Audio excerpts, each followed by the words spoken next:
오늘은 이제 예수님의 비전에 대한 얘기죠. 11강 순서대로 하면 이제 반절 지났어요. 여기서부터는 이제 예수님이 제자 훈련을 어떻게 했느냐. 예수님의 방법을 따라가야지. 그냥 세상 사람들이 전도, 교회 부흥시키기 위해서 전도한 것을 가지고 하려면 참 힘들죠. 그 성격이 막 그런 사람이 돼야 되는 거지. 우리 같은 사람은 생존할 수가 없는 사역이기도 하죠. 그죠? 그래서 예수님의 방법이 어떻게 있느냐. 이제 우리에게 굉장히 중요한 숙제예요. 예수님의 비전, 그랬어요. 주님은 현장과 미래를 보여주셨다. 예수님께서 가지신 비전만 가지면 현장을 바로 보는 눈을 가질 수 있다. 하나님을 어떻게 아느냐에 따라서 보는 눈이 달라지죠. 우리 하나님이 누구야? 지금까지 그 얘기를 쭉 했잖아요. 예수님에 대한 얘기를 쭉 했어요. 그래서 그 보는 눈이 다르다. 그래서 오늘 본문은 마태복음 28장 16절에서 20절. 또 마태복음 9장 35절, 38절. 이 말씀을 잘 모르는 말씀일 수도 있는데, 거기는 예수님이 제자들을 세워가지고 세상에 보내시면서 하신 말씀이죠. 추수할 것은 많다. 이렇게 얼마나 사람들이 갈급한지, 치유받을 사람들이 구름대같이 몰려들고 예수님의 말씀을 듣기 위해서 엄청난 사람들이 모여들기 시작했잖아요. 그래서 예수님이 그런 말씀을 하신 거예요. 저렇게 추수할 일꾼들은 추수할 것은 많은데 일꾼이 부족하다는 게 절대적으로. 그것을 우리가 명심해야 되잖아요. 그래서 목적은 뭐냐? 예수님은 방법을 중요시 않으시고 비전 훈련, 관점 훈련, 현장 훈련을 중요시 하셨다 그랬어요. 이 세 가지가 예수님 하신 훈련의 방법입니다. 보는 것이 중요하다. 무엇을 봐야 되느냐 그랬어요. 요셉과 그 형들은 보는 눈이 달랐잖아요. 요셉은 하나님이 우리 집에 대한 계획이 뭐냐 이걸 본 거예요. 그런데 형들은 먹는 거, 위계 질서 이런 것만 본 거예요. 그죠? 세상 사람들 다 이렇게 살잖아요. 먹는 거. 너 왜 사냐? 살기 위해서 살지. 왜 돈 버냐? 먹고 살아야 되니까 벌지. 그게 목적이잖아요. 그런데 요셉은 하나님이 우리 가정을 선택한 것부터 시작했어요. 그게 굉장히 중요하죠. 하나님 나를 선택한 이유가 그냥 먹고 밥 먹는 것 때문에 나를 불렀냔 말이죠. 모세와 이스라엘 민족이 홍해를 보는 눈이 달랐잖아요. 하나님은 이제 우리가 노예생활을 하다 보니까 그 근성이 인간에게 붙어 있잖아요. 그것을 바꾸는 방법은 하나님의 역사를 보게 하는 거거든요. 그것도 이스라엘 전체가 홍해를 건너게 만들고 이스라엘 전체가 유월절을 하게 하고 그렇잖아요. 왜 그러냐면 공동체를 이루어서 가는데 사람이 그 심리적인 게 그거예요. 불신앙이 훨씬 빨리 전이가 돼요. 그죠? 신앙보다 불신앙이 누가 이랬대 그러면 큰일 났네 이렇게 하면서 곧 나라가 망하는 것처럼 얘기하잖아요. 불신앙을 막는 길은 이스라엘 백성은 전체가 하나님의 역사를 같이 보는 것밖에 없는데 그렇게 보고 나서도 헛소리하는 거거든. 그죠? 그러니까 지금까지 하나님의 역사가 우리를 이렇게 인도했다. 그 믿음의 사실적인 고백하는 사람만 나와도 하나님의 역사할 건데 그런 사람이 별로 없는 거예요. 다 그냥 불신앙에 따라가잖아요. 그죠? 우리를 구원해서 징그럽게 고생하고 망하고 그렇게 하려고 우리를 부른 게 아니겠죠. 그죠? 아니 우리 목회자를 세워가지고 목사를 세워서 미자립교회 그냥 맨날 밥 세 끼도 못 먹는 그런 어려운 목회를 하려고 불렀겠냔 말이죠. 뭔가 새롭게 깨달아져야 되는 거죠. 그죠? 모세의 보는 눈, 그죠? 창세기 3장 노예 그 역사에서 하나님의 자녀들이 노예 생활을 하면 되겠냐는 거죠. 역대상 29장 10절부터 12절에 다윗과 사울의 차이가 그거예요. 다윗은 모든 주권이 하나님 앞에 있다는 거고 사울은 무슨 하나님 앞에 있어? 왕 자기 앞에 있는 거지. 왕의 주권이지. 보는 눈이 달랐잖아요. 그래서 우리는 그러면 무엇을 먼저 보아야 되느냐 그래서 출애굽기 3장에 그죠? 모세는 이스라엘 민족이 애굽에서 종살이하는 것을 봤어요. 너무 처절하잖아. 하나님의 자녀가 감히. 지금도 마찬가지예요.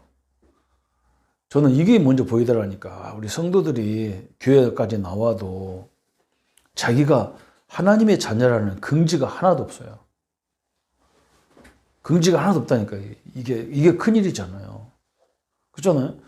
아니, 대통령 자녀만 돼도, 그 5년짜리 대통령 자녀인데도 큰 소리 땅땅 치고가면서 다니는데, 우리는 창조주 하나님의 자녀고 종인 그분의 일꾼인데도 자부심이 없는 거예요. 그리고 어떻게 되겠어, 그죠? 누가복음 15장 1절부터 16절에 탕자가 이걸 못 봤잖아, 그죠? 탕자 얘기가 쭉 나오는데 이스라엘 백성들이 뭘 몰랐냐? 아니, 아버지 재산이 내 재산인데 미리 땡겨 쓰려고 하잖아, 그죠?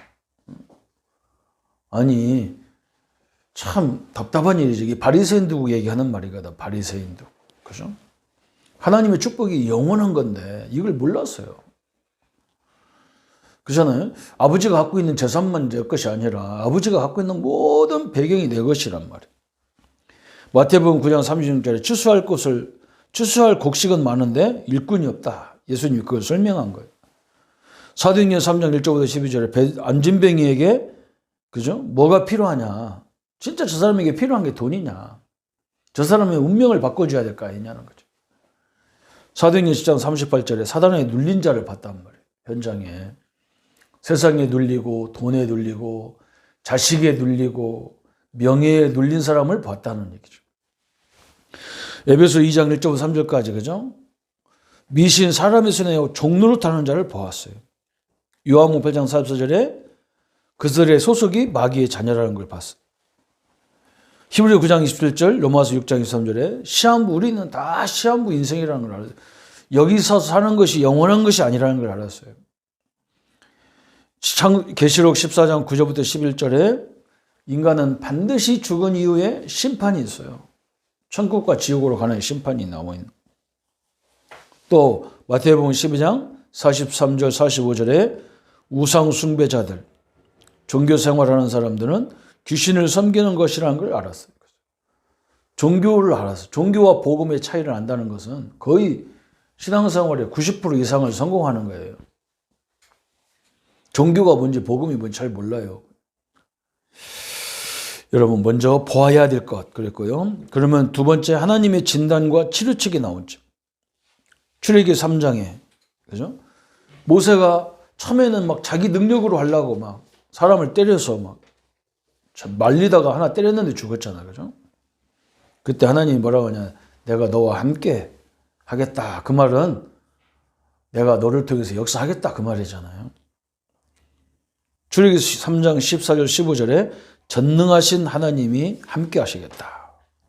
마태복음 9장 37절 38절에 추수할 것은 많은데 일꾼이 없기 때문에 우리 보고 기도 제목을 줬죠. 추수할 일꾼을 달라. 그런데 일꾼이 많이 있으면 좋겠지만 한 사람이라. 한 사람. 그죠? 모세 같은 한 사람, 요셉 같은 한 사람. 그런 사람 달라고 기도해야 되죠. 사도행전 3장 6절 12절 13절에 보면 안진뱅이를 예수 그리스도 이름으로 일어나게 하셨다. 이게 정확하게 이 사람에게 필요한 게 그리스도라는 걸 알았어요. 요한일서 3장 8절에 하나님 아들이 오신 것은 마귀를 멸하려 하심이라. 마태복음 10장 7절에 예수님이 뭐랬어요? 세상에 가면서 천국이 갖고 왔다게 해라. 천국이 뭡니까? 예수 그리스도가 천국이에요. 그죠? 그 예수님을 모실 때 우리에게 천국이 되어지는 거죠. 마가복음 3장 13절 15절에 예수님이 처음부터 우리를 부를 때부터 귀신을 내어 쫓는 권세를 주게 합니다. 어마어마한 축복을 주셨죠. 해결책을 우리에게 주신 겁니다. 그래서 세상을 변화시킨 사람들, 그래서 거기에 네 종류의 사람이 나오죠. 제자들이 본 게 뭡니까? 마태복음 9장 35절 38절에 일꾼이 없구나. 우리 제자들은요, 목회자들은 일꾼 하나 붙여달라고 기도 많이 하세요. 진짜 전도하는 일꾼.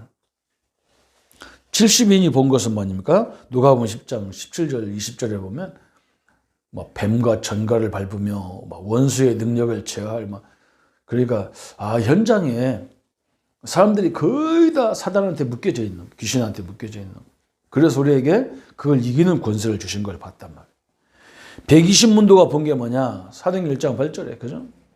마가다락방에서 성령이 역사하는 걸 봤어요. 그것은 뭐냐? 우리 힘으로는 할 수 없어요. 성령이 역사해야만 되는 걸 봤단 말이거든. 바울이 본 게 뭐예요? 사도행전 21장 24절에 지금 내가 저 최고의 학문의 도시 마게도냐죠. 지금으로 말하면 그리스예요. 그리스. 막 소크라테스, 알레스텔레스 막 이런 인물들이 있는 학문의 세계적인 학문의 도시를 살리다. 그 학문의 도시를 누가 붙잡고 있냐면 옆에 있는 로마라는 나라가 이탈리아지 저 뭐예요? 그 나라가 잡고 있는 거예요. 그러니까 로마를 살려야 세계를 살리는구나. 저 사람을 살려야 많은 학생들을 살리는 이런 문이 되겠구나. 이런 걸 본 거예요. 그죠? 바울이 그걸 보고 로마 앞에 써야 된다 그래요. 그래서 다섯 번째, 요원을 키우는 눈이 필요하다 그랬어요. EBS, TBS, GBS, HBS, 키멤버 이런 게 쭉 있잖아요. 그죠? 그래서 이제 EBS가 뭐냐? 개인 양력으로 하는 것이다. 뭐 TBS가 뭐냐? 팀으로, GBS는 그룹으로 뭐 이렇게 HBS는 뭐 헤드 멤버, 뭐 키멤버 이렇게 했었는데 이 원리가 다 뭐냐면 제자를 찾기 위한 원리라는 걸 알면 돼요. 제자를 찾기 위한 원리. 그래서 우리가 이렇게 학교식으로 학생들을 가르치는 게 다락방이라 그러면 거기에 가르치다 보면 거기에 중요한 인재가 있단 말이에요. 그런 애들을 개인적으로 딱 불러가지고 그런 제자를 빨리빨리 키워야 될 거 아니에요. 그죠? 내가 볼 때는 학교 선생님들이 이런 원리를 안다 그러면 뭐 특별학교 세울 것도 없어 사실은. 특수학교 세워서 우리나라 얼마나 시끄럽습니까? 애들 차별한다 했었고 뭔 소리 다 하잖아요. 공부 잘하는 애들을 좀 선생님이 좀 시간 좀 넉넉하게 줘가지고 그런 애들을 특별 교육을 다른 애들 모르게 딱 시켜가지고 빨리 그들 애들 성장시켜버려야 이 한국을 살릴 수 있는 거잖아요. 우리 다락방도 똑같아요. 그냥 여러분이 사람 모아놓고 그냥 거기서 말씀운동, 구역예배, 뭐 다락방 뭐 이렇게 그걸 제자훈련이라고 생각하는 그 제자훈련 돼요. 근데 그건 시간이 굉장히 오래 가야 되잖아요. 그죠? 근데 그럴 시간이 없단 말이에요, 지금 우리는. 이제는 제자할 수 있는 사람을 뽑아서 빨리 이 사람을 집중적으로 양육을 해가지고 제자를 세우는 그래야만 지금 이 교회를 살릴 수 있고 시대를 살릴 수가 있습니다. 이 원리를 잘 이해해서 예수님의 비전을 우리도 간직하고, 그죠? 그래서, 제대로 옛날 훈련 받을 때 그런 표어가 있어요. 그리스도를 알고 그리스도를 알게 하자. 그죠? 우리가 그리스도를 알고 그리스도를 알게 하죠. 예수님의 비전을 갖고 비전을 알게 하자. 이렇게 결론을 딱 내릴 수가 있겠죠. 성도님들이 예수님의 비전을 나의 비전으로 세워서 하나님이 역사할 수밖에 없고 늘 증거를 줄 수밖에 없는 축복 속에 세워지기를 예수님의 이름으로 축원합니다. 예수님 감사합니다.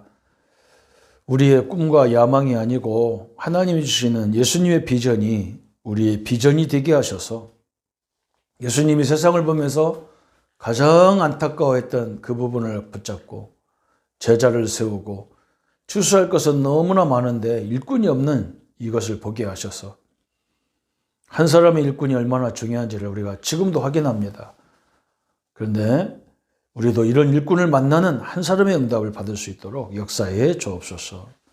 예수 그리스도 이름으로 기도합니다. 아멘.